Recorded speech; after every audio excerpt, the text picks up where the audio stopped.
ಇಲ್ಲ ವಾಗೇಶಣ್ಣ, ನೀವು ಏನು ಹೇಳಿದ್ರು ನಾನು ಈ ವಿಷಯದಲ್ಲಿ ಮಾತ್ರ ಒಪ್ಪೋದೇ ಇಲ್ಲ.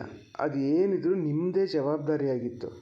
ಅವ್ರು ಬರೋಲ್ಲ ಅಂತ ಎಂತಕ್ಕೆ ಹೇಳಿದ್ರೆ ಏನೋ ಸಮಸ್ಯೆ ಇದೆ, ಮನೆ ಕಡೆ ಇರೋಣ ಅಂತ ನೀವು ಕನ್ವಿನ್ಸ್ ಮಾಡಿ ಬರ್ಬೇಕಲ್ಲ. ಎಂತ ಇದು, ಸುಮ್ಮನೆ ಹಬ್ಬಕ್ಕೆ ಹೋಗೋ ಅಂತ ಬರೋದಾದ್ರೆ ಹೌದು, ನೀವೇ ಇಬ್ಬರು ಗಂಡ ಹೆಂಡತಿ ಇದ್ರೆ ಸಾಕು ಅಂತ. ಮಗು ನಾಮಕರಣ ಆಗಿ ಅಜ್ಜ ಅಜ್ಜಿ ಬರಲ್ಲ ಅಂತ ಹೇಳಿದ್ರೆ ಅದು ಖಾಲಿ ಕಾರ್ ತಗೊಂಡು ಬಂದಿರ ಎಷ್ಟು ಜನ ಬೇಕಾದ್ರೆ ಕೂರ್ಬೋದಿತ್ತು. ಅಲ್ಲಿ ಒಂದು 3-4 ಜನ ಅಂತೂ ಹೆಂಗೋ ಕೂರ್ಬೋದಿತ್ತಾ. ನನಗೆ ಬೇಜಾರಾಗ್ತದೆ. ಬಸ್ ಗಿಸ್ಸಿಗೆ ಬರೋದಾದ್ರೆ ಹೌದು, ಬೆಳಿಗ್ಗೆ ಎಷ್ಟೊತ್ತಿಗೆ ಬಸ್ ಹಿಡಿದು ಬರೋಕ್ಕಾಗಲ್ಲ ಅಂತ.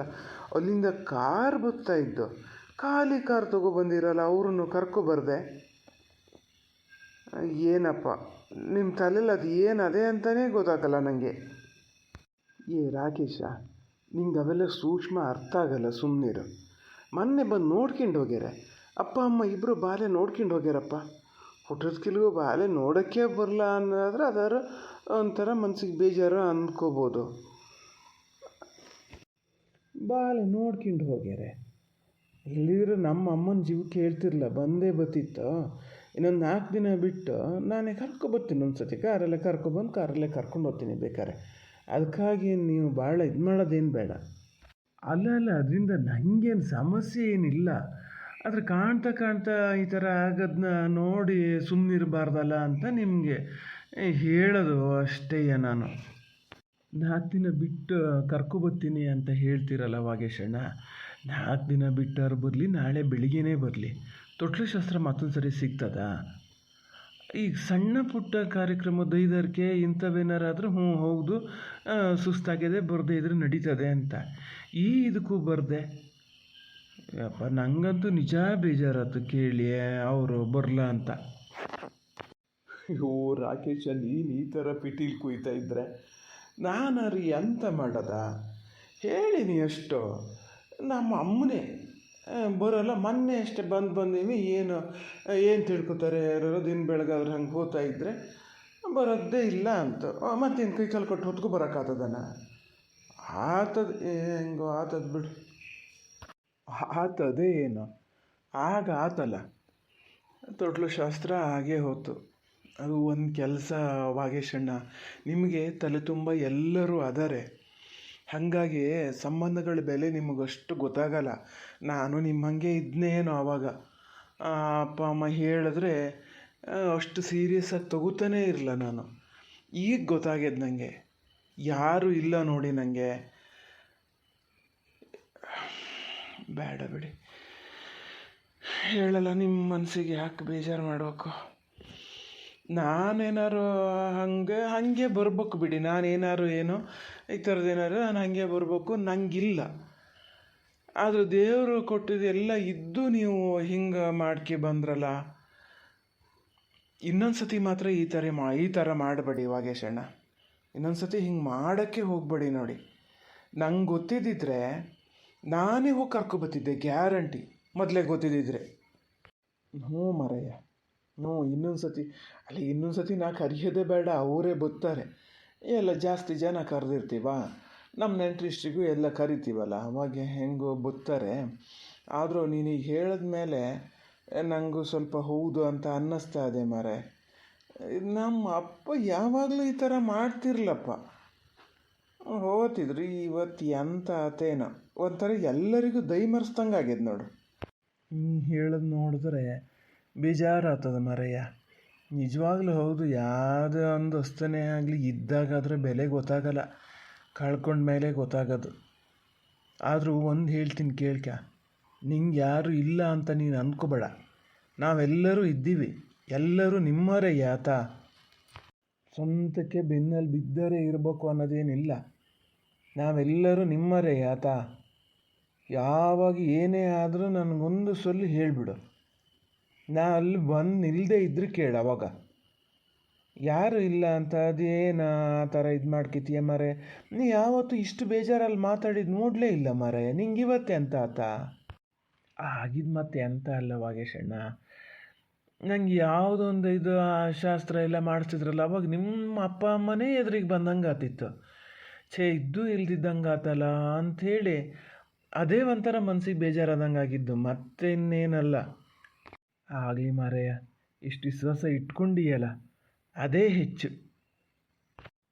ಏನು ಎಂಥ ಮಾತುಕತೆ ಆತ ಅದೇ. ಇದು ವಾಗೀಶ ಇವತ್ತೊಂದಿನ ಇರ್ತೀರಲ್ಲ ಏನು ಇದ್ದೇ ಹೋಗಿ. ಬರದೆ ಸುಮಾರು ದಿವಸ ಆಗಿತ್ತಲ್ಲ. ರಾಕೇಶ್, ನೀವು ಏನು ಮಾಡ್ತೀರಿ? ಮನೆ ಕಡೆ ಹೇಳಿ ಬಂದಿರಾ?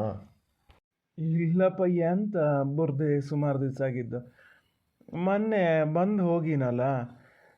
ನನಗೆ ಮತ್ತೇನಿಲ್ಲ, ಮನೇಲಿ ಅಪ್ಪ ಅಮ್ಮ ಇಬ್ಬರೇ ಇರ್ತಾರೆ. ನಾನಿದ್ರೆ ಈಗ ಗುಣ್ಣು ಇಲ್ಲೇ ಇರ್ತಾನೆ. ಭಾಳ ಹೆವಿ ಆಗ್ತದೆ ಅವರಿಗೆ. ರಾಕೇಶ್, ನೀವೆಂತ ಮಾಡ್ತೀರಿ? ನಾನು ಇರ್ತೀನಪ್ಪ. ನಾನು ಪಾಪು ಕೈಯಲ್ಲಿ ಆಟ ಆಡ್ಬೇಕು. ಅಲ್ಲಿ ಹೋಗಾರು ಎಂತ ಮಾಡಲಿ? ಔಷಧಿ ಹೆಂಗಿದ್ರು ಮುಗ್ದದೆ. ಇದು ಸಣ್ಣ ಪುಟ್ಟ ಎಂತಾರು ಸೊಗೆ ಎತ್ತು ಹಾಕೋದು ಇವೇ ಎಲ್ಲ ಬಿಟ್ಟರೆ ಮತ್ತೇನಿಲ್ಲ. ಅಲ್ಲ, ನಂದು ಈ ಎಲ್ಲ ತಲೆ ಬಿಸಿಲೇ ಕೇಳೋಕ್ಕೆ ಮರ್ತು ಹೋಗಿದೆ. ಅವತ್ತ ಬೇಲಿ ಇದ್ರದ್ದೆಲ್ಲ ಗಲಾಟೆ ಆತಿತ್ತಲ್ಲ, ಅದು ಎಲ್ಲಿ ತನಕ ಬಂದದೆ? ಮತ್ತೆ ಯಾರು ಬೇರೆ ಅಂತಾರೆ ಕೇಳಿದ್ರ ಬಂದ? ಇಲ್ಲ, ಕೇಳಕ್ಕೆ ಯಾರು ಅಂತ ಕೇಳಲ್ಲ. ಆದರೆ ಅವತ್ತು ಕಲ್ಮಂಡು ಹುಗ್ದಿಟ್ಟಿದ್ರು ನೋಡಿ.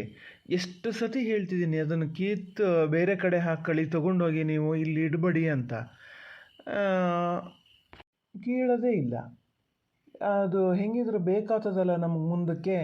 ಆಮೇಲೆ ಮತ್ತೊಂದು ಸತಿ ಅಂದು ಹುಗಿಯೋಕ್ಕಾಗಲ್ಲ, ಈಗ ಹುಗ್ದಿದ್ದಲ್ಲೇ ಇರಲಿ ಅಂತಾರೆ. ಎಂತ ಹೇಳೋದು ಇದಕ್ಕೆ? ಓ, ಹಂಗಾರೆ ಸ್ವಲ್ಪ ಡೇಂಜರಯ್ಯ. ನೀವು ಜಾಗ್ರತೆ ಇರ್ಬೇಕಾಗ್ತದೆ. ದಿನಕ್ಕೊಂದು ಎರಡು ಸತಿ ಹೋಗಿ ಬಂದು ಮಾಡ್ತಾನೆ ಇರಬೇಕು. ಇಲ್ಲಿಂದ ಬೇರೆ ಇದು ಮಾಡಬೇಕು. ಏನಾಗ್ತದ ಮರೆ, ನಾನು ಇದನ್ನು ಜ್ಞಾನನೇ ಮಾಡಲ. ಇಲ್ಲ ಇಲ್ಲ, ನೀವು ತಲೆ ಬಿಸಿ ಮಾಡ್ಕೊಂಬೇಡಿ. ನಾನು ಅದನ್ನು ತೀರ್ಮಾನ ಮಾಡ್ಕೊತೀನಿ. ನೀವು ಅಷ್ಟು ತಲೆ ಕೆಡ್ಸ್ಕೊಳೋದು ಬೇಡ. ಅದಕ್ಕೆ ಮತ್ತೆ ನಾನು ಹೆಚ್ಚು ದಿವಸ ಇಲ್ಲೆಲ್ಲ ಇರೋಕ್ಕೆ ಹೋಗಲ್ಲ.